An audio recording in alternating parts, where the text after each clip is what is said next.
Looking back on the week that was and forward to the week ahead. It's the Fantasy Football Hustle. Here are your hosts, Brian Drake and Dwain McFarland.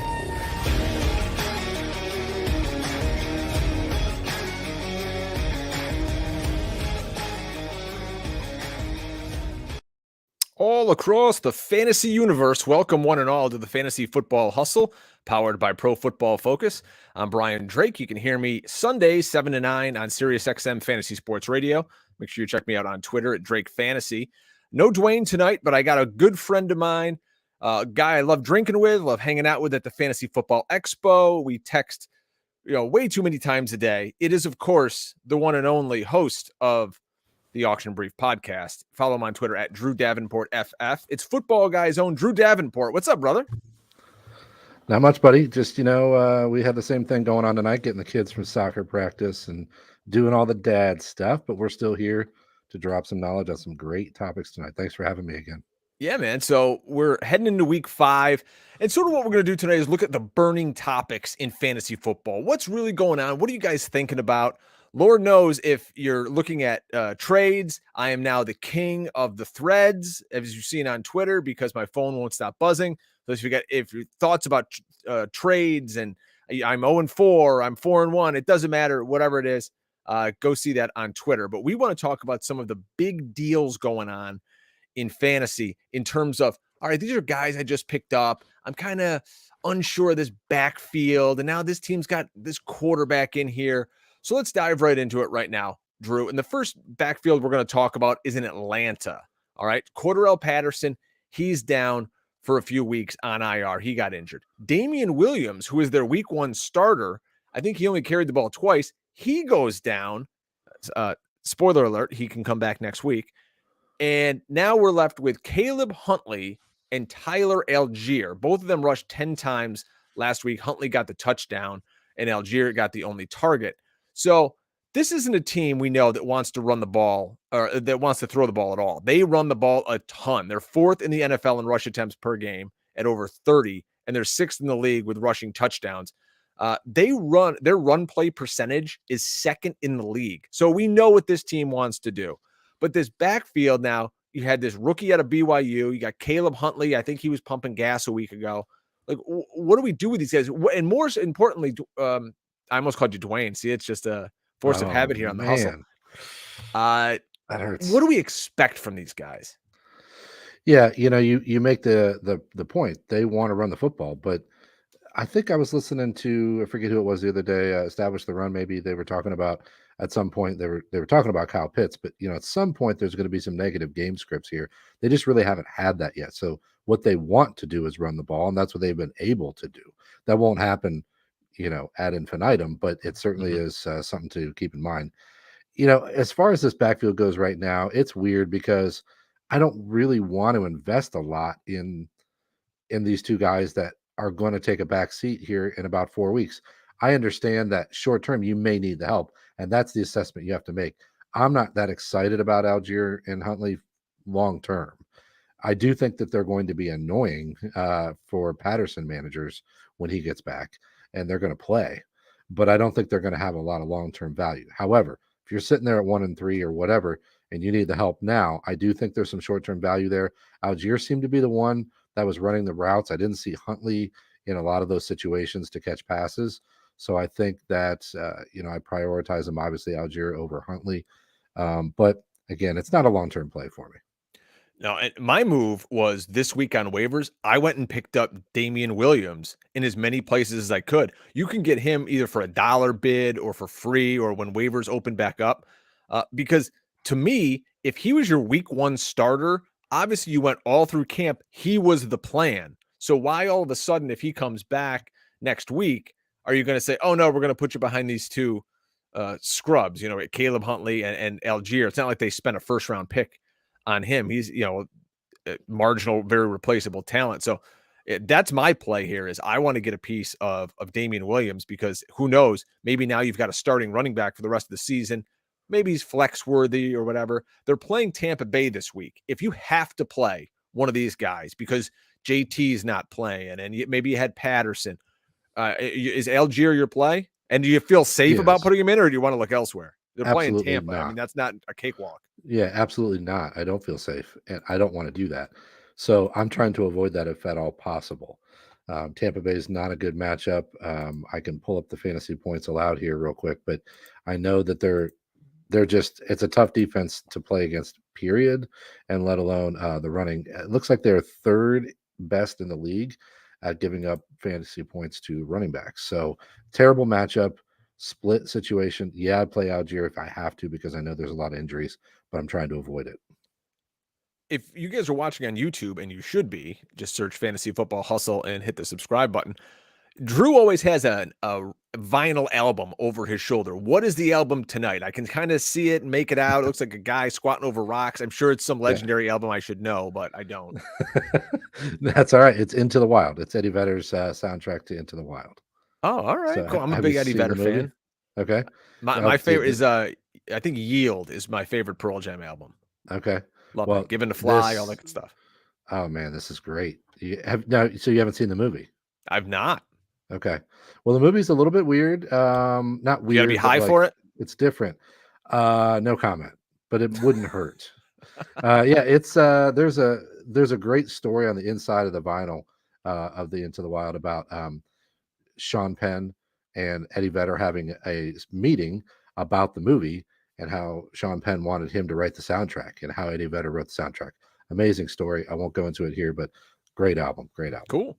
I always love interacting with the guys in our chat room, and we have a guy here, a troubled mind, just mentioning to us that the Browns were missing Clowney and Myles Garrett for that game. So yeah, it might be easier to run on it without those two studs. Yes, yeah, and because Cleveland does stop the run pretty well in general, so yeah, it was different this week. Another backfield seeing some change this week are the Denver Broncos. You know, it sucks. A lot of us had Javonte Williams.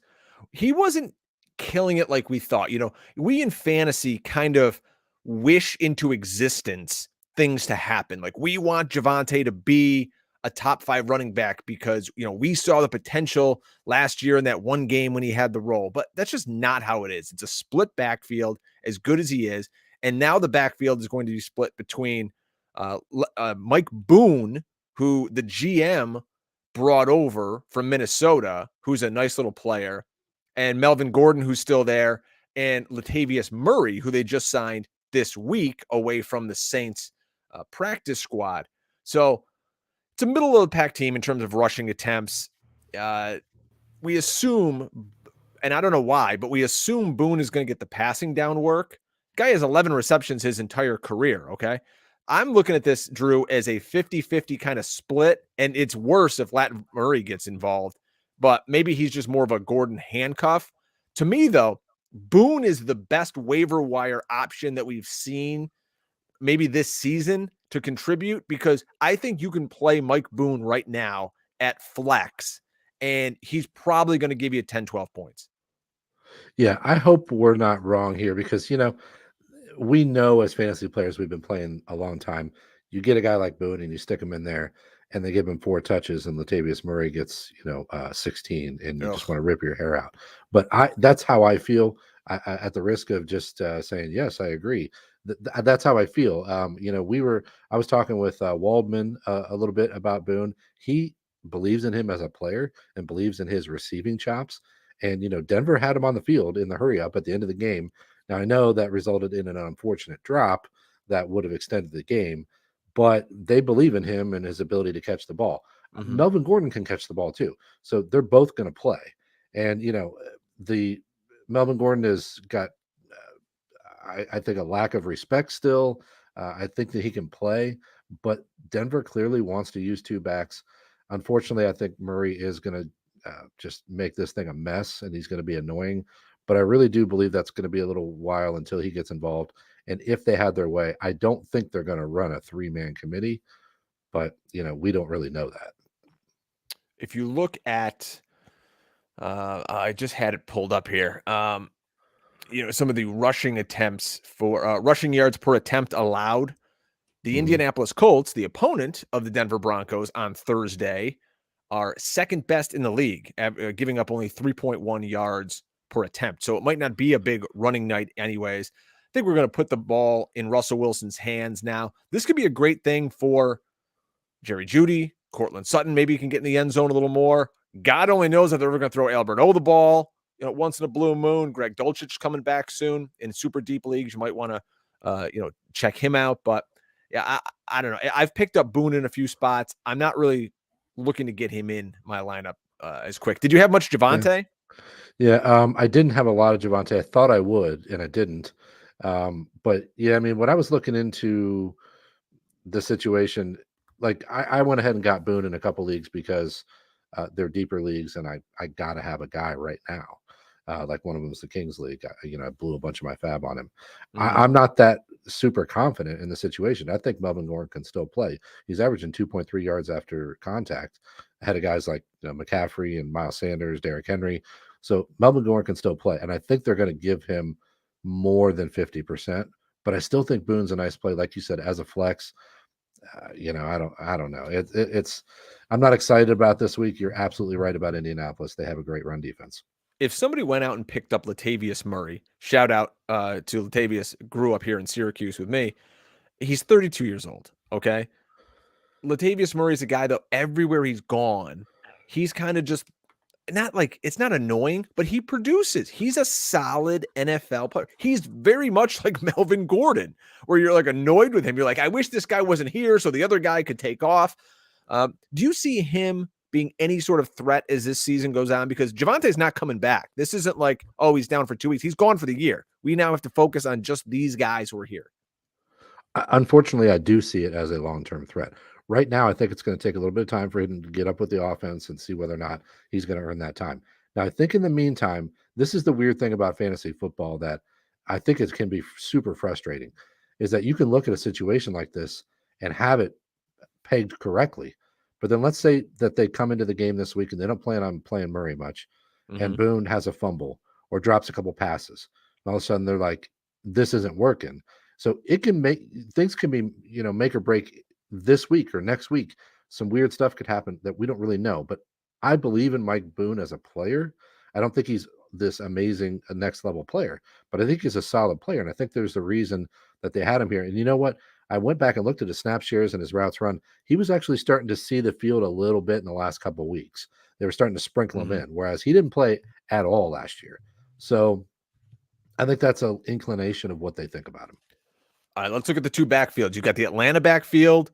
You got the Denver backfield. Let's say it's Algier and it's Boone you picked up. Where's your confidence level on each one going into week 5? Just for this week or as a long term? Give me this week. Give me the whole season. Okay. Well, just for this week, I don't like either guy. I don't want to play either guy. If you have to, you have to. And I'm going to have to in a couple leagues. But this week's terrible. Long term, the Atlanta backfield, what I'm hearing about Patterson is that it's going to be the minimum stay on the IR. Like it was just like he was having some pain. It's a cleanup procedure. He's going to be back right at the end of the 4 weeks. So I don't think like you said, there's Damien Williams. I don't think those guys are good long-term holds. I would love to see in Atlanta if they could take Cordarrelle Patterson and put him back at wide receiver. Use him as a Deebo Samuel type. Like, I don't want him to be my every down running back. That's not where he excels. Give me him in little pieces and let Damien Williams be the main grinder guy. And now you get your splash plays with CPAT. I'd love to have him carrying the ball 8 to 10 times a game and getting 3 to 5 catches. I never thought this 20 touch stuff. Yeah. I never thought 5 weeks into a season we'd be talking about guys like Geno Smith and Jared Goff. But here we are. And the question is, are they long-term holds? Now, Seattle, the last 2 weeks, folks, is 4th in the NFL in completions and 2nd in passing yards. I have no idea where this came from, but I'm for it. I need more of it in my life. It's fun for people who have DK and Lockett. It's fun for DFS. So it's given those guys life. Drew, 10 targets last week for DK, 8 for Lockett, and this passing tree is super thin. Now, New Orleans, they're playing this week as a respectable pass defense, so it should be a good test. Geno, QB2 on the week. I have week 4, QB10 on the season. What are your thoughts on him? Say, you had Tua, you had Dak, you're looking for a spark. Are you really looking at Geno Smith? Yeah, and there's a bit of a dichotomy here between real football player and fantasy player. One of the things I heard this week that I thought was really interesting, somebody was, and I hate when I can't remember who to attribute this stuff to, but somebody was talking about Geno in the offense and Waldron's offense, and they made a comment that Geno does what he's supposed to do, what we ask him to do in this offense. Mm-hmm. And it kind of gave me a little bit of insight into maybe there was that, tension with Russ, and that maybe they wanted him to take what was there in the offense to keep the offense on schedule. And we all know that Russ had a tendency to want to scramble around and make the big play and throw the ball down the field. And that was just like Joe Burrow takes sacks. That's a Russell Wilson trait too. He wants to make the big things happen. So I don't know if that's what's happening here with Geno in this offense, but he certainly looks really good. And Pro Football Focus has him number 1 in their adjusted completion percentage at over 80%, which is a fantastic number. He's second in their passer grades behind one Mr. Jalen Hurts. So number 1 in adjusted completion percentage, second in passer grade. But the reason I'm saying that it's a bit of a dichotomy here is that really he hadn't blown up for fantasy purposes. He hadn't been over 2 touchdowns yet. He had 2 week 1, 0 week 2, and 2 week 3. And then this week he ends up having a nice game. And I believe with a rushing touchdown too. That doesn't mean that he's not a good fantasy option because he had 3 bad, below average weeks. But it concerns me a little bit. So because out of 4 weeks, really, it's only one top 12 week, even though it was a nice one. So I don't love him for fantasy, but I got to say this. There is room for improvement because he's just getting to be the starter again. And we're only a month into the season. I do think he is a hold. Those numbers from Pro Football Focus have my eyebrows raised. Like, he's playing really good football. And I don't think that you can say that just because he had, a couple touchdowns instead of 3 last, 2 weeks ago, that he's not going to be a good fantasy option. I think he's playing good football. There's definitely players in the fantasy world that are looking for quarterback help. If you drafted Trey Lance, if you drafted Dak, if maybe you went real low and you go, I'm going to stream and I'm going to play like guys like Jameis. Matthew Stafford has been terrible. Matt Ryan's been bad. Aaron Rodgers, isn't even in like the top 20 of quarterbacks right now. Kirky's been bad. Russ has been bad. Tua, now he's out for a while. So some of these low-end guys have to find ways in the lineup. We saw it for a while. Carson Wentz was making his way into a lineup. Now Geno Smith and the guy we're going to talk about next, Jared Goff, who on the season is QB5. He was QB1 last week. He's got 2 weeks on the season where he's thrown 4 touchdown passes. So 3 out of 4 weeks, he's thrown multiple touchdown passes, and he's doing it with random ass dudes, Drew. It's not like he had Amon-Ra St. Brown. He didn't have DJ Chark. He didn't have DeAndre Swift. So he's out here doing it with smoke and mirrors. I mean, Jesus Christ, you got Khalif Raymond running routes. So this is why I scream to people on Twitter, go buy Jamison Williams. My God, he was a number 12 pick in the draft. He runs a 4.3 40. He's going to destroy in this offense once he gets in. But this offense, they're just throwing, baby. They want to throw the football. And this week he gets New England. So giddy up. I can't wait to see how he plays against a real defense. Yeah. Well, they're 3rd in the league in passing yards. Goff is. So, I mean, he's throwing it all over the yard. Sometimes fantasy isn't difficult. And I know that there's a stigma around Jared Goff and how poorly he played the last year or 2 in Los Angeles. But right now he's 5th in the league in average net yards per attempt, according to Pro Football Reference. I love average net yards per attempt. And he is 5th in the league. The other thing is, like I said, sometimes it's not difficult. They have a terrible defense right now. People are doing whatever they want to on that Detroit defense.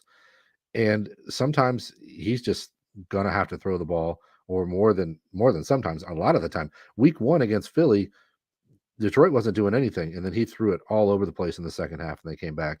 So sometimes it's not hard. Goff has a bad defense. He's 5th in the league in net yards per attempt. I'm holding him. I think he's absolutely somebody you got to be sticking in your lineups until further notice. Bye weeks are going to start soon. If you've got Jalen Hurts as your quarterback, they're on bye in 2 weeks. So you got to start paying attention to these things, because these buys are going to come up, and then you're going to be stuck, and you're going to be like, oh, I'm just going to go pick up Geno or Jared Goff, and they're going to be gone. And now you're starting Jacoby Brissett or Baker Mayfield or somebody like that. So it's not too early to start looking at these bye weeks for your tight ends, for your quarterbacks, because it's a week-to-week league. You need to have the best ammo available when you go into your matchups. You don't want to just, you flip open that app on Tuesday, like, oh man, half my team's on bye, and now, I got to pick up Trace McSorley. But well, and one word of caution on Goff. He is throwing touchdowns at a 7.3% clip right now. He's a career 4.5, 4.6 guy. He's been 4.7 in Detroit. So that's going to calm down a little bit. But, sometimes guys just have big years and they have outlier touchdown years, and he's got the weapons. Mm-hmm. So I'm not saying he's going to regress all the way to 4.7, maybe not 7.3, but if he ends the year at 6%, you're going to want to have held on to Jared Goff. I get like anxiety when I start believing in these low end quarterbacks, because remember a year ago, Drew, where we were sitting here, we're like, oh my God, after 3-4 weeks, Sam Darnold's the MVP of the league. Like, Sam Darnold, you can trade away Josh Allen, just play Sam Darnold. I think I gave that advice to somebody, and you'll all will be well with the world. Well, guess what? The reason these guys are low end quarterbacks or backups is because the clock strikes midnight, they turn back into a pumpkin. And I worry about that with these guys. Like, I don't know if in a 2-quarterback league, yeah, great. Play these guys all day. 1-quarterback league, I know he's, what is he, QB5 right now, but I don't know if I could roll with him as my starter for the full year. I'd still be trying to sell him, but it's tough to trade a quarterback. I don't know. Well, do you ever have luck trading quarterbacks? You told me before the show started you made a quarterback trade today. Yeah, and that's the only reason that happened is because I basically just gave him a starter to go along with my quarterback. So I put 2 guys together and got a quarterback. You're absolutely right. It's hard to trade them. Here's the thing. What you have to do is I don't want to pick up Jared Goff and be like, hey, he's my number one, and then just roll with it. What I want to do is pick up Goff if I'm 1-3 or 0-4 and flip my starter to somebody who needs one if possible. So I'd try to, put 2 guys together and flip your starter. But if you're, 2-2, 3-1, 4-0, you're just really picking up Goff to see if, number one, this is a David Dodds thing I like to say. Sometimes it's just about like playing the game and keeping him away from somebody else. If Goff is going to have his Michael Jackson Thriller season, then you don't want somebody else starting him against you. So pick him up, hold him to your bye weeks, and if he falls apart, he falls apart. You can drop him. But right now, I leaving the QB5 on the wire because you're starting Kyler Murray, I don't think that's very smart. I saw this in a league that I run with all my buddies, and it baffled me. I literally dropped my phone, into the French fries I was eating in my front seat. Anybody else in sales, you would rather eat in your car than go into a restaurant. I go into places, I'll get lunch, and I'll bring it back to my car and eat it sitting there so I can keep listening to the pod I'm listening to or whatever, when there's plenty of seats open in the restaurant. But no, I want to eat in my car. But I saw a guy pick up Deshaun Watson today. Now, there's no IR spot in this league. There's nowhere he can stash him. We just got to sit him on his bench. Deshaun Watson can't come back until week 13. It's week 5. He can't come back for 2 months? I mean, what are we doing here? Don't bring back Deshaun Watson into our lives right now. Leave Deshaun Watson on the waiver wire. Like, am I crazy here, Drew? No, you're not. And I saw it in one of my leagues too. It's too early. I understand you're trying to get the jump, but it is way too early. Here's the other thing. He hasn't played football in so long. Do you really want to stick him in your lineup right when he comes back in week 13? So then what are you doing? You're holding until the playoffs, week 15, first round of the playoffs. You're hoping that he's good enough that you can play him. And you really want to roll with a guy who's played 2 football games in 2 years in the first round of your playoffs. I just don't, I don't love it. That's why I say use those spots for guys like Jamison Williams. If he's on your waiver wire, that's a league winner. That's like Odell Beckham from a few years ago. He should not be free in anybody's league. All right. The question that every fantasy football podcast is contractually obligated to ask: what do we do with Kyle Pitts? So if you listen to my show on Sirius XM Sunday nights, you know that Kyle hangs out on the Hate the Drake list pretty often. In week 4, Drew, 4 targets, 1 catch for 25 yards. His one game this season, over 4 PPR points. It's a shitty offense. Last week, the last 2 weeks, his routes were 68 and 60%. They don't want to throw in Atlanta. They're 31st in dropbacks in the league. They've only thrown the ball 106 times. Only the pathetic Bears are worse. So they're running a ton of 12 personnel, second most in the league. Like this, I don't want anything to do with this team. First of all, we mentioned their running backs, but Kyle Pitts, I'm out. I'm done. I'm fine trading him. I don't care. I don't care if he blows up and becomes the next Travis Kelce.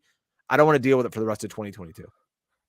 Look, Parker Hess played 87% of the snaps, and Kyle Pitts played 62. That's a real person? Yeah, that's a person. He ran 35% route participation, and Pitts was only at 60%. I mean, this is wild to me. Here's what I think about the situation. I think that we are watching everything under a microscope because it's early in the season and we're kind of gripping about where our teams are. I mean, I got to be honest. In my favorite home league, I'm 4-0, and the only thing holding me back is Kyle Pitts. Like I've got great players in every other spot except him, and I think I'm benching him for David Njoku this week, and we're gonna talk about him in a second. But here's the bottom line with Pitts. He's run 87 according to Pro Football Focus. He's run 87 routes this year. That's the same number as Mo Alley Cox.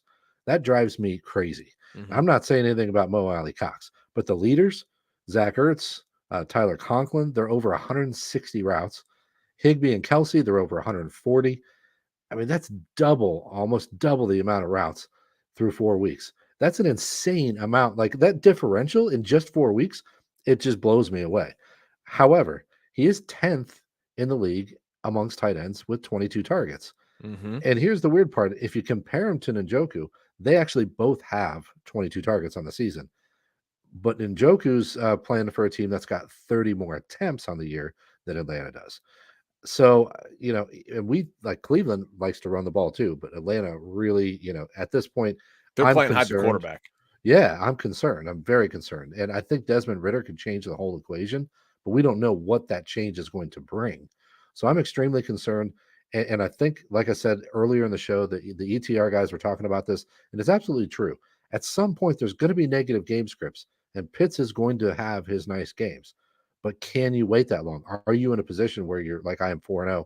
Can you wait? And this could just be what he is this year, because everybody's saying just stick him in your lineup and he's going to be fine. But this could be what he is this year. Yeah, I think if you're in a position where you're kicking ass and your team's set up for success, you can hold on to him.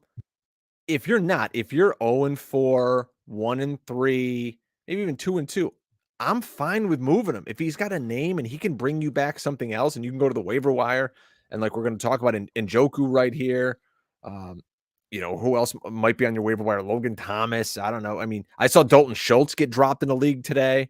So we know tight end sucks. It's always a wasteland, but you want to try to find somebody each year who pops, the Tyler Conklins of the world, Gerald Everett, and maybe another guy like that is David Njoku, who you just mentioned. On the season, got 18 receptions, 201 yards, and a score, and he really blew up the other night. That's why everyone's, talking about Njoku again. And nobody runs more 12 personnel than the Browns, so he's out there a ton. He's their second best receiving option behind Amari Cooper. And they don't really want to throw the ball.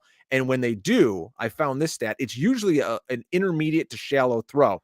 The Browns are 25th in pass attempts over 20 yards. Njoku's ADOT's only 5.7, which is really, really low. All right. So he's got 3 top 12 PPR finishes. So we have to pay attention. Right. And you mentioned his target numbers. So again, unless you've got Higbee, Kelce, Andrews, Ertz, I even say Dallas Goedert. I mean, if he's on your wire, why wouldn't you pick him up? Yeah. And Njoku, he had a real rough week 1, and it kind of has skewed his numbers a little bit because he only had 1 target week 1. Since then, he's averaging 7 targets a game. And that's really strong. When you talk about the wasteland of tight ends, 7 a game is what you want to see. He's running, the third most routes on the Cleveland team. He's far and away the third most routes. And he's, like you said, the second option. So I don't know what more you could want. And, he's got 1.79 yards per route run, according to Pro Football Focus. He looks really good. It feels like they figured out, hey, this is one of the assets that we need to be using. It sure feels like that's what they think now. So I'm, like I said, I'm rolling with Njoku over Pitts this week. And I think Njoku's a top 8 guy if they continue to realize, what value he brings. And it certainly seems like that's the realization the last 3 weeks. All right. A lot of guys in the chat asking some trade questions and whatnot. We love it. Just put them in the chat. We'll get to them at the end of the show. You can always find us on Twitter at FF Hustle. I'm at Drake Fantasy. Drew is at Drew Davenport FF. Brother, I got to tell you, my Twitter is blowing up. Since I posted this one thread, I don't know, I'm sure you people have been annoyed by it and muted me already, but it's crazy. You've got a lot more followers than I do. Now, I mean, I love it. When people ask me questions in the DM, I try to get to every single one because I used to be that guy. And I used to ask folks, I would DM Evan Silva or whoever had their DMs open, man, and ask them questions. So I'm not too big and too cool because I got a show on Sirius and, I'm here with PFF doing fun stuff that I'm not going to answer a question. So I always got respect for people who ask a question. And as long as they're cool about it and they don't demand an answer in 30 seconds. I'm happy to give my opinion, and that's really all it is. It could backfire in your face, but hey, at the end of the day, it's your team. You make the call.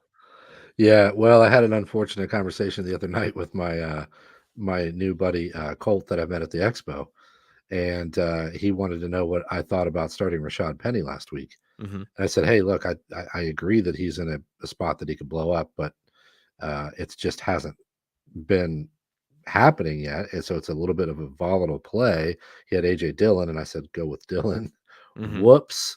And I've already apologized to Colt for that. But anyway, the point being, yeah, I know I get these questions all the time. I love answering the questions, but a lot of times you got to remember these things are just, they're so volatile short term that's I like to say that to people, like, hey, look, this is volatile or this is, but here's my opinion. Mm-hmm. And like you said, it is hard to get to all those messages. I like doing it, but man, there are so many people that message me every day. I can't get to all of them, but I enjoy it. That's why I got into doing it. And you're right, I used to be that guy too. Yeah, and it's tough when someone asks a question, who should I target in a trade if I'm looking to get rid of, and they'll say Kyle Pitts. And so many people sent me screenshots of their roster this week and they're like, oh, I'm 1-3. And all the rosters look the same. It's like they had Dak as their quarterback. They got Kyle Pitts on the team. They got Alvin Kamara. Like, it's all the same players because they're not blowing up and they're, as our buddy Bob Lung would say, they're not consistent. So, but it's tough to tell somebody who to target because we don't know your league. I don't know what everybody's roster looks like. When you're trying to make a trade to better your team, look at the other teams in your division, in your fantasy league, and kind of just work with them. Go, all right, this guy needs a tight end. This guy needs help at running back. Maybe I can move this guy here. And don't be afraid to put it out on the message board too, or in the group text, however you guys communicate. Say, hey, Alvin Kamara's on the block. Give me your best trade offers. I'm looking to move them by tomorrow. Yeah. The one thing that people don't pay attention to, and I'm going to rant about this a little bit on the auction brief, unsolicited shot in there. Yeah, I'm make sure you guys are listening to Drew Solopod, the auction brief. Yeah, I'll be just dropping go wherever you Thursday. find your podcast and look up the auction brief. Yeah, thanks. Yeah, so now I'm going to rant on this a little bit next week, but I talk about this every time. So I'm not a huge reality TV guy, but I started Survivor when it was from season 2, been a huge fan. And then my wife loved Big Brother when we got together 12 years ago or whatever. She made me start watching that. Now we watch both those. Anyway, long story short, when you see people trying to convince other people to do things, there are two types of people. There are people that are like, hey, that's not good for me. Do this. And people look at them sideways like, I don't care what's good for you. I'm trying to win the $500,000, right? And then there are other people who realize that the way to persuade people and talk to people is to show why it works for them. And that's how you should be approaching trade talks, because it's never going to work throwing out like, I want to do this and I want to do that, because you care. They don't care about your team. They want their team to get better. And so you have to say what is going to make them better.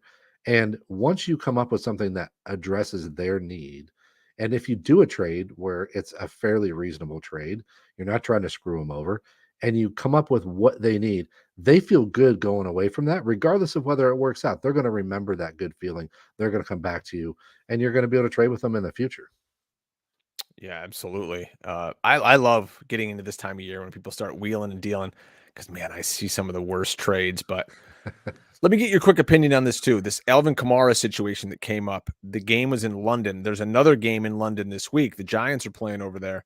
So Alvin Kamara gets ruled out, and it's 6 a.m. whatever when in California on the West Coast, and people lose their mind. They go, oh, the commissioner, you should put in a guy from my bench because I was asleep. And what do you want me to wake up at 6 a.m? Yes, this isn't best ball. Wake your ass up. Like, it's not my fault. It's like when you go to work, if you show up an hour late and they dock you pay, you don't go, oh, you should have got somebody else to fill in for the hour and still pay me. Like, what are we talking about here? Yeah, that was one of the weirder conversations I've ever heard because I just was so puzzled. Like, what, I saw somebody say it best, and she said like one sentence. It was super succinct. It was Don't be a something like, douchebag. yeah, well, that's essentially what she was saying. But she said, fantasy is a game that rewards paying attention. And that's absolutely what it is. What it all boils down to is pay attention, and you're going to be ahead of 90% of the players out there.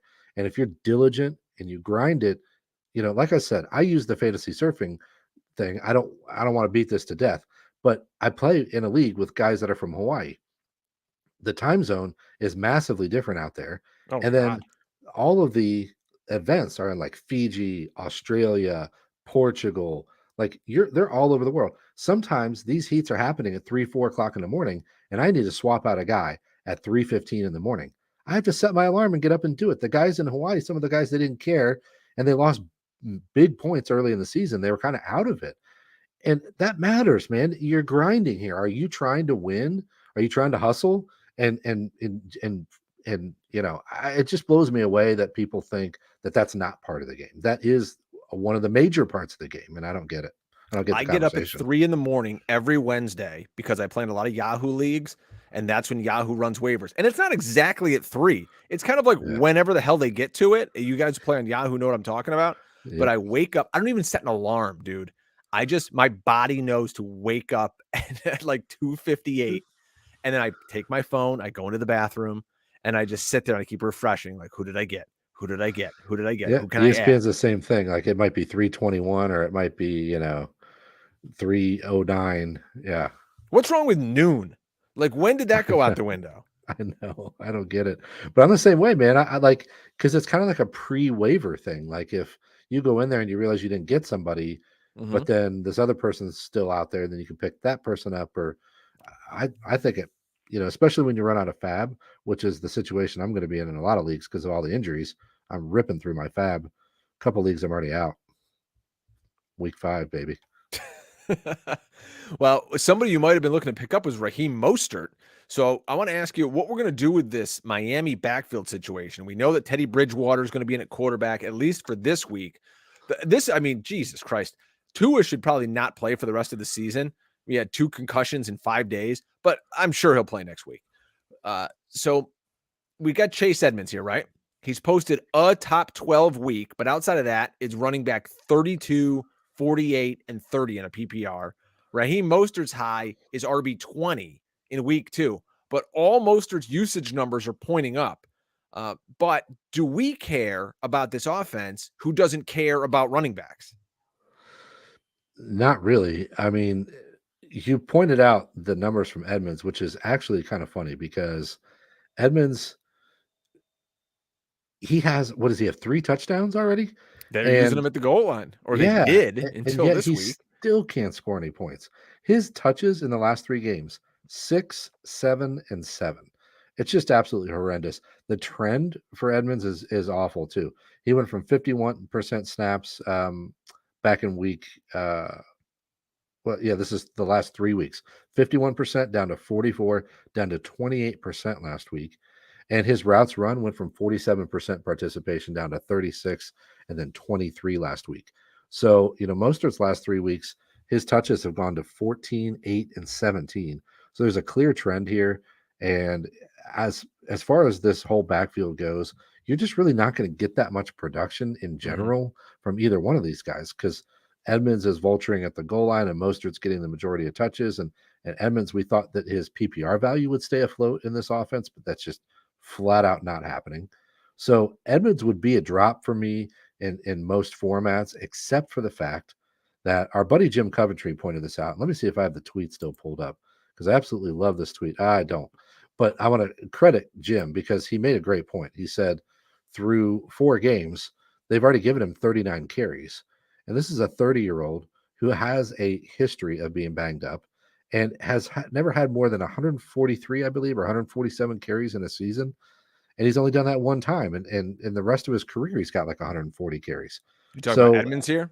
I'm talking about Mostert. Oh, Mostert. So, okay. Yeah. So, like, if you're really, I don't mind you dropping Edmonds, but the only way that I'd hold him is if you're hoping for an injury on Mostert here. So, sorry if that wasn't clear. Our buddy Jim Coventry pointed that out, that their use of him makes it really improbable that Mostert's going to make it through the season. So that's why I'd hold Edmonds. But otherwise, this backfield is just absolutely a wasteland, and I'm just not that excited about him for fantasy in general. Yeah, and I'm looking at our pal Dwayne's utilization report that you can get over at PFF. Use promo code HUSTLE, save 25% off a PFF sub or Fantasy Life, where Dwayne's working now. And I'm just looking at the numbers, and week 4 was a monster week for Raheem Mostert, where he played 72% of the snaps, took 48% of the rushing attempts. I'm not going to read you the whole utilization report, but I mean, the numbers jump off the page for Raheem Mostert. There's a guy, if you need a body at running back, I'm sure you could trade for Raheem Mostert right now for a bag of donuts, because the guy who has him is never going to play him. Like I said, RB 20 is his highest PPR finish this year. So you got a good chance you could be like, hey, I'll give you, some rando dude for Raheem Mostert, and they'll probably take it. Yeah, the problem I have is I absolutely, if you need a guy, Mostert, I think is the perfect kind of, the way I play is the perfect RB2 kind of guy, because he's got the chance to get you 12 to 15. But even with 19 touches last week or 17? Let me see here. He had 17 touches. He only scored about, 10 points. So, that's the problem here. And you alluded to it in the intro to the topic, which is how much value is there here in general, especially if Edmonds is taking the high leverage touches.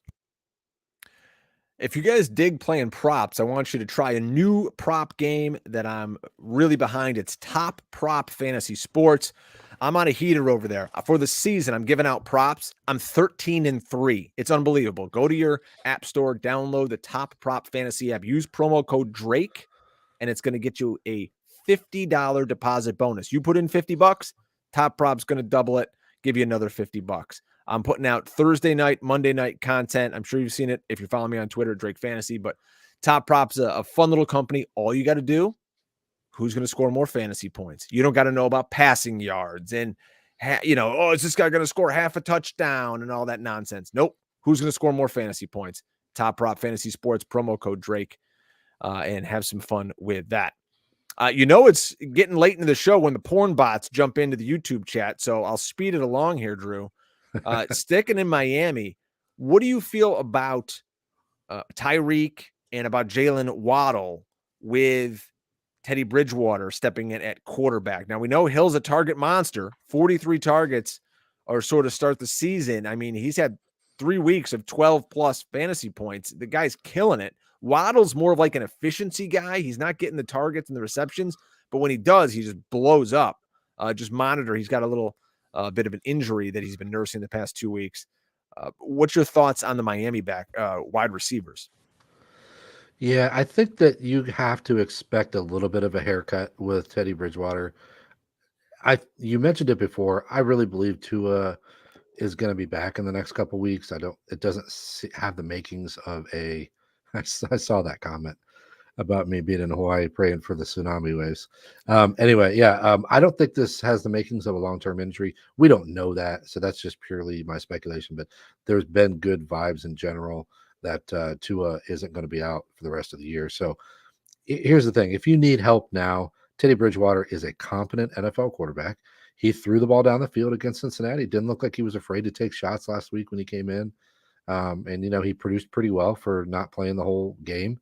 But again, I think the wide receivers, you got to expect them to take maybe a 10 to 15% haircut there with Teddy Bridgewater.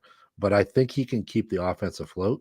And the way that Tua plays, I don't think that their styles are are drastically different between Bridgewater and Tua. So I think that I can still have confidence starting Tyreek and Jalen Waddle.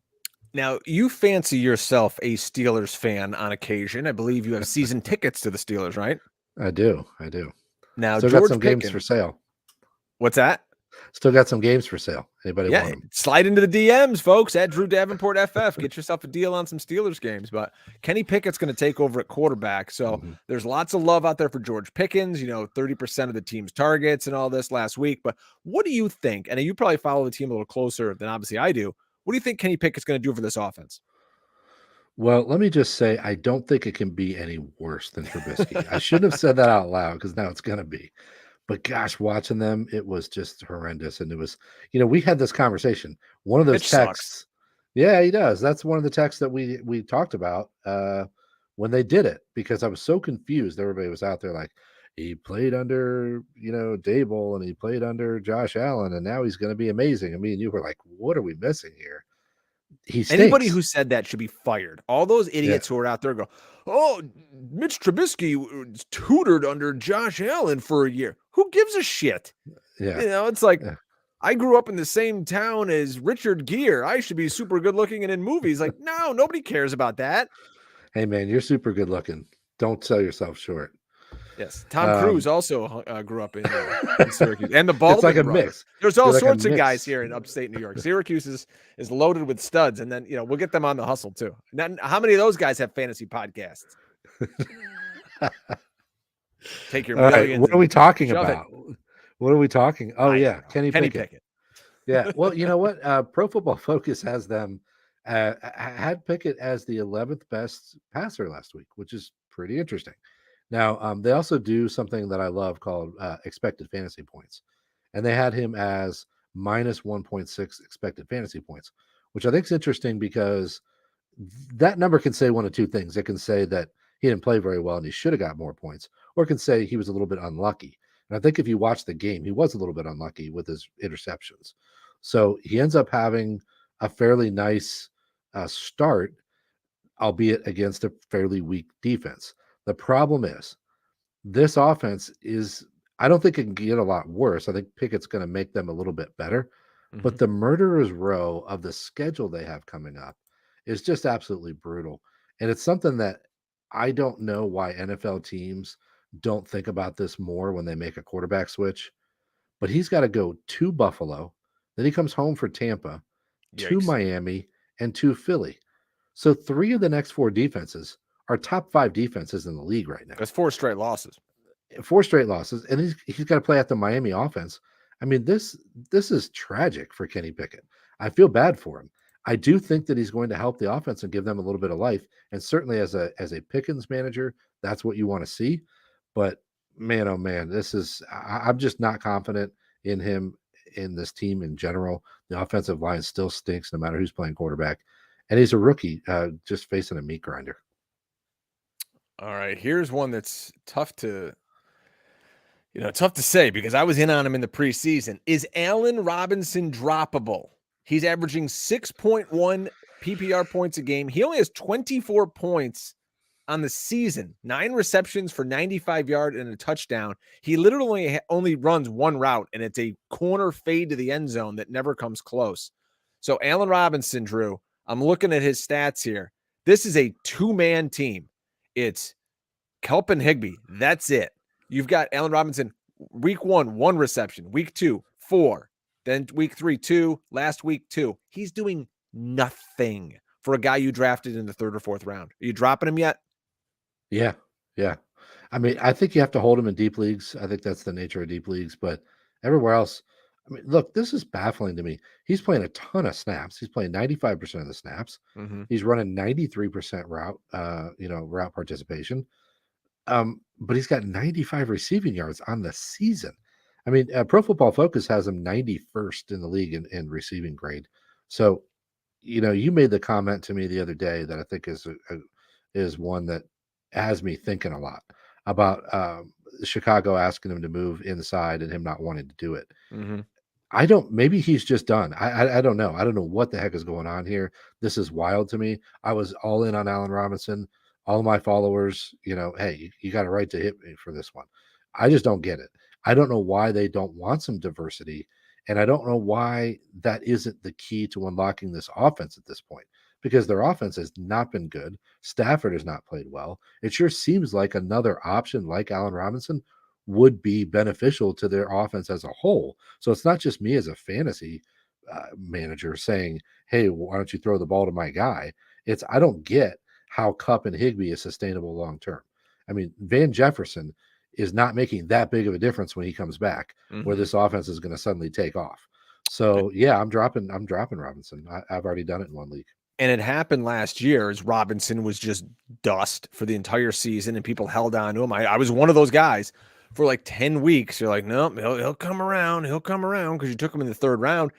And then, he never did. And what you referred to is Adam Kaplan, who does the morning show with John Hansen on Sirius XM a couple days a week. He reported that the Bears wanted to move Allen Robinson inside because they didn't think he could run anymore. So they wanted to move him into the slot to be kind of like a big slot guy and push around smaller corners. And he didn't want to do it. And that's why he's out of Chicago. And, a lot of people were in on Allen Robinson. Teams wanted to pay him. And now he's here. And if you can see anything, and I'm not a film guy, but I can watch the Rams and say, this team has no speed. There's no deep threat element to the Rams. They're never going to beat you over the top. And every route that Allen Robinson runs, there's a guy draped all over him. He can't, I don't know. I'm sure he could beat me in a foot race. I'd like to put some money on it, though. I did run track in college. But, everybody's in his grill. He's not open. Yeah, and even when he has a chance to make a play, Stafford's missing him half the time. So, I mean, he's regressed, too. He looks terrible. It has been painful to watch. And when I had the Niners D in a lot of leagues to start the season, and was going to see, how good they were. And then I saw that, they had a couple of tough matchups as far as good opposing offenses. And one of those offenses I considered to be good was the Rams, that I might not be able to play the Niners D. Well, when it was leading up to this week, I had zero fear about sticking the Niners D in my fantasy lineups, because Matthew Stafford just is playing terrible. He's making poor throws, poor decisions, taking a lot of sacks. He is bad Matthew Stafford right now. That may change. Maybe Van Jefferson is important. I don't know. I don't know why they're not out there trying to get Odell Beckham to come back. They need something, man. They need him desperately. And Lord knows, multiple knee injuries. I don't think he's going to be, burning past people like, he's on the 4x1 relay, but somebody's got to help those guys. And you see teams now, they're jumping those routes because they know everything's just a screen to Cooper Kupp. It's just a rub route. So teams are just jumping it now. San Francisco took one back to the house. There could have been two that went back to the house this week too. So it was worse than it looked, and it looked bad. Hanging out with my pal Drew Davenport, the Auction Brief podcast, where you find him on Twitter. He's at Drew Davenport FF, does work over at FootballGuys. He's Mr. Auction. He's Mr. TikTok Legal Briefs. What are you, the fantasy football lawyer on TikTok? That is correct. I have been negligent in my fantasy. My fantasy football lawyer TikTok account has been a little barren. We had the Watson case settle. Then we've got a lull in the Dalvin Cook case. The Alvin Kamara case has continued again. I don't want anybody to get in trouble, but come on, somebody throw me a bone here. I want to throw this out to our audience, and I've mentioned this to Drew, and he hates me for it. But I want you to leave a comment on YouTube or tweet at Drew and let him know that he should do this. I told Drew behind him in his office, he should get jerseys framed of all of the players who have had legal trouble, like Alvin Kamara, I don't know, OJ. Who else is always in trouble that you're covering here? Deshaun Watson, all these, and you just have all their jerseys framed behind you. That would be the best, subliminal message of all time. It's the fantasy football lawyer, and it's just all these guys who get arrested. I want to see comments in the chat on this idea. I think it's phenomenal. But, I know you do. And I'm what do I know? I've got a goalpost that I borrowed from work with a hustle neon on it behind me. Yeah, where'd you get that neon, by the way? That's pretty sweet. Oh, you can find a lot of things when you're shit-faced on eBay at 2 a.m. So let's hit some questions here in the chat. Always love when everybody comes in and hangs out with us in the YouTube chat. So let's see. All right, Drew. A guy from Twitch. We always love to answer the Twitch questions. We're big on Twitch. We got like 3 followers. So Deluxe Krang, I must be from Teenage Mutant Ninja Turtles, asks, Adam Thielen, George Pickens, and Hunter Henry are all on waivers in my league. Who should I pick up? Ooh. Oh gosh. I think here, Hunter Renfrow did not have the production that you want to see at the beginning of the year, but believe it or not, he was still getting plenty of targets and was plenty involved. I like Renfrow. I know Pickens is kind of like the guy that he's like the sexy pickup and he's the explosive, but I like Hunter Renfrow. Thielen worries me just because he can disappear at any time, and I understand Renfrow's got some pretty stiff competition here, but Renfrow's my pick. Yeah, if you want to get 10 points a week, pick up Renfrow. If you want to shoot for the moon and maybe your team is struggling, you need to, really hit a home run, then pick up Pickens. All right, the porn bots haven't come back yet. By the way, shout out to the guy. Look at this. I got look at this. MILF Fantasy Football sent me a bunch of swag. Team Skeet. Shout out to those guys. A box showed up at my house and with like jerseys and koozies from this porn site. And I may have perused their content once or twice. So anyways, I pull out all the stuff and it's really high quality stuff. I'll send you some. High quality, huh? Yes. And my daughter then takes the team. She's 8 years old, puts on a Team Skeet mesh jersey. And she's like, can I wear this to school? And I'm like, oh Christ, what have I done? But Brian, these, I'm not sure that, like, don't we have to be past a certain hour for you to tell these stories? Like it's only 8:58. There's still kids awake, man. Yeah, I'm sure the parental services are going to come knocking on the door here and find this box. I'll start wearing some of the shirts and the hats. Let's see here. All right, half PPR flex help from Evan. Juju, DJ Moore, or Travis Etienne? Yeah. So I don't. That. Yeah, Etienne, he played a little bit more this week than he has in the past. DJ Moore has a brutal matchup this week. I think I like Juju out of those 3. DJ Moore's the most talented of all those guys, without question.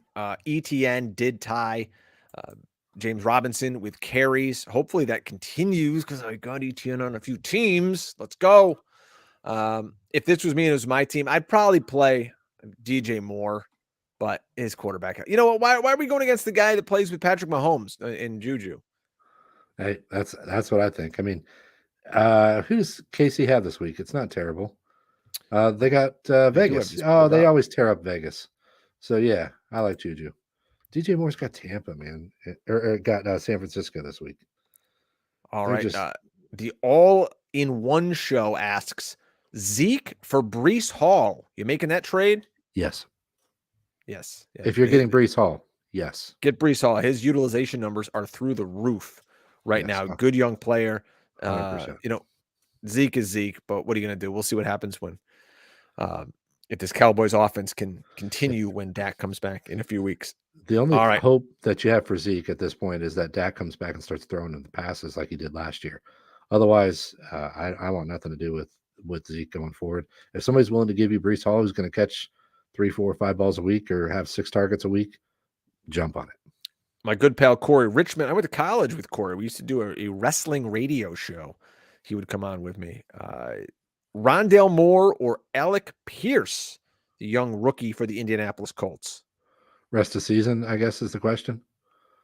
Let's give you this week or rest of season. I mean, Rondale Moore, the metrics were all there. It's just they got him playing outside a little bit more now because AJ Green's hurt and they don't have DeAndre Hopkins. So he's not really playing his position.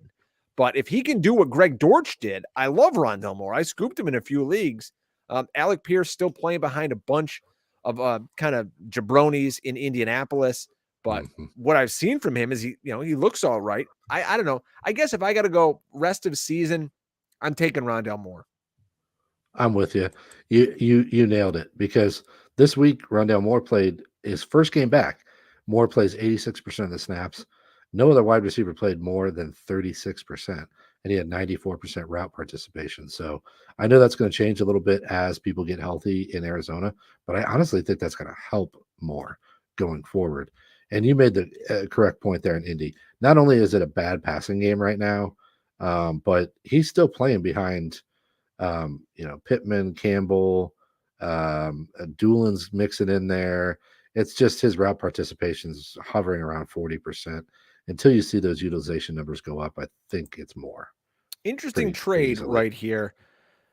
Gabe Davis for Brandon Cooks. What side do you want to be on here? I want to be on the Cooks side. Nothing I'm seeing from Davis is dispelling the concerns that we had preseason, that there might not be enough targets funneled his way. Now, I do think he's been banged up, so I totally understand feeling optimistic that he's going to be fine going forward. Mm-hmm. And of course, I think he's going to be better than he's been the last couple of weeks because he's been hurt. But I still would rather have Cook's season long. Yeah, if you look at Gabe Davis's numbers, remember he blew up on opening night. And by blow up, he caught 4 balls for 88 yards and a touchdown. Didn't play week 2. He caught 3 balls in week 3, 1 ball last week. So he's done a whole lot of nothing for you. Brandon Cooks is the number 1 in that offense. So, despite a slow start and, whatever you think of Davis Mills, he's still going to get the lion's share of the work. All right, let's see if we could anything else hanging out in here. How about trade Justin Jefferson for Mike Evans, T. Higgins, and Eli Mitchell? He gives us some other background here, but would you trade Justin Jefferson to get Evans, Higgins, and Mitchell? I'd do that. Yeah, I think I would. That's the proper haul that you want to get for a guy like Jefferson. Because when you say trade Jefferson, I almost want to black out the second part of the sentence. Don't do that. Mm-hmm. But Evans and Higgins, man, that's solid. And I'm assuming that the reason you're trying to do that is you need to fill some holes. So I tell people this all the time. It is really hard to be 1-3 and then want to trade a guy like Jefferson. I need points. I got Jefferson. But that's the kind of trade that you should be looking for. Some team that's loaded is willing to give you that Godfather offer. Mm-hmm. That's what you should be seeking out to try to save your season. All right. Our friend here at Troubled Mind, he's been with us all night long. Season outlook for the following as bench depth and which one to cut loose, either by trade or drop. Lockett, Bateman, Garrett Wilson. Well, between those guys, Bateman's got a foot issue. So if that's the tiebreaker, he's hurt. And who knows if he's got a Liz Frank or what it is. So, I don't love Garrett Wilson. I'm keeping Lockett. Garrett Wilson, I hate everything Zach Wilson. You guys have listened to the show long enough. You know what I think of the Disney princess. But, Garrett Wilson was Joe Flacco's guy. Elijah Moore is Zach Moss's guy. And Bateman is the one in Baltimore. But, again, if you got a fractured foot, what are we talking about here? Yeah, the problem with Bateman is we don't know. And anyway, he wasn't getting targets. They don't throw the ball to him enough. So while Bateman's exciting and explosive, they're not giving him the treatment that you want. So I immediately would rule him out. I would like to talk about my boy Garrett Wilson for just a second. Please do. Because I know that it kind of felt like, he had a down week last week, but he still had 6 targets. He was second on the team in targets behind Corey Davis. And actually Elijah Moore only had 4. Wilson's still at 1.77 yards per route run, which is a strong number. But what I love here, 2 stats that I love. His snap share in the 4 weeks, 49% week 1, then 61, then 63, then he jumped to 77% last week. I love seeing that. Here's the thing that I like. That was his first game out snapping Corey Davis all year last week. And the other thing, he jumped to an 88% route participation last week, which is his biggest number by far of the season as well. So even though the fantasy day was a little bit, down, he still got the usage that we really like. And I don't like Zach Wilson either. Not a fan. But I thought he played well in the second half. Maybe it took him a little bit of time, but I thought he played better in the second half. And I still am optimistic because I was a little surprised at those usage numbers after seeing him have sort of a subpar day. Love those the way the arrow is pointing for Garrett Wilson. All right, one more Jets related question from Jason, who asks, should I drop Elijah Moore or Allen Robinson to pick up Dak? I have Rodgers and Goff at quarterback right now, non-super flex. Well, if it's a non-super flex, don't have 3 quarterbacks on your roster. There's no reason for that. You want upside players. I mean, if you want to have Dak and Rodgers, okay. I mean, Goff, like we talked about earlier in the show, he's doing well thus far this season, but I'm not carrying 3 quarterbacks. No way, Drew. No, I wouldn't carry 3 quarterbacks, number one. I'd say if you're going to drop one of those guys, we just talked about Robinson. You can drop Robinson. So if you want to, sometimes I'll make this play. The only time I'm ever going to make that play is I might pick up that 3rd quarterback and make my decision based on when Dak's going to come back or how Rodgers looks this week. Like, Rodgers just hasn't looked like the guy with the big ceiling. So I know that it's there and he's still Aaron Rodgers, but maybe you just give it one more week and you just kind of hold all 3 and, think, unless it's desperate to get rid of one of them for somebody else, get rid of A-Rob, hold all 3 for a week or 2 and say, all right, who can I release here? Maybe Goff comes back to earth and you're like, he's still Jared Goff, and you can get rid of him. So that's the only Jared way. Goff or future first ballot Hall of Famer Aaron Rodgers. I mean, at the end, let's let things play out in the long term. We know how this story is going to end. Here's one from my home league, Drew. I just got this text or this trade offer while we were on the air. This is from my pal Tanner, who has somehow won this league way too many times to mention on this show to not embarrass the host. So he sends me, I have Justin Jefferson. I'm killing in this league. I got a good roster. He sends me, he wants to give me, and I'm not doing this trade. I'm going to reject it instantly. Devin Duvernay, Jamal Williams, and a suspended DeAndre Hopkins for Justin Jefferson. No. That's not the Godfather offer you want. However, I like Hopkins, and I think he's being disrespected. And when he comes back, it's not like he's come back off an injury. Hopefully he doesn't have a reconditioning, hamstring kind of thing. But no, I wouldn't take that. I like Jamal Williams too, but we know Swift's coming back in full force in week 7 because shoulders, are pretty predictable about return time, and he'll be fine week 7. That's a trade you send to a guy who's 1-3 right now, not a guy who's 3-1. And not the host of The Hustle. Yeah, please. So, well, Drew, this was fun, my man. So I want everybody out there, make sure you go follow Drew on Twitter at Drew Davenport FF. He's on TikTok. I don't know if you're creeping on girls or whatever people do on TikTok. I don't really do it. He's the fantasy football lawyer. Just stick to Instagram for that. It's much, much better. And of course, I'm at Drake Fantasy. The show is at FF Hustle. When are you going to pump out another auction brief podcast for us?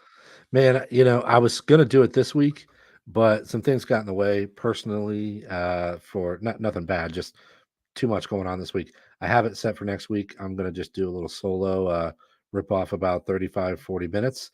I'm going to rant about you kids get off my lawn. It's going to be stuff like that. So it's going to be wonderful. And if you're a poker guy, Drew's someone to talk to. I don't know shit about poker. So when all that stuff happened with the hot chick who cheated or didn't cheat or whatever happened, I asked her, I go, what happened here? Yeah, that's a wild. I will be discussing that hand on the show. So find the auction brief. It'll drop Thursday morning. All right, folks. Good luck in week 5. If you need anything, hit us up on Twitter. And remember to never, not even once, get out hustled.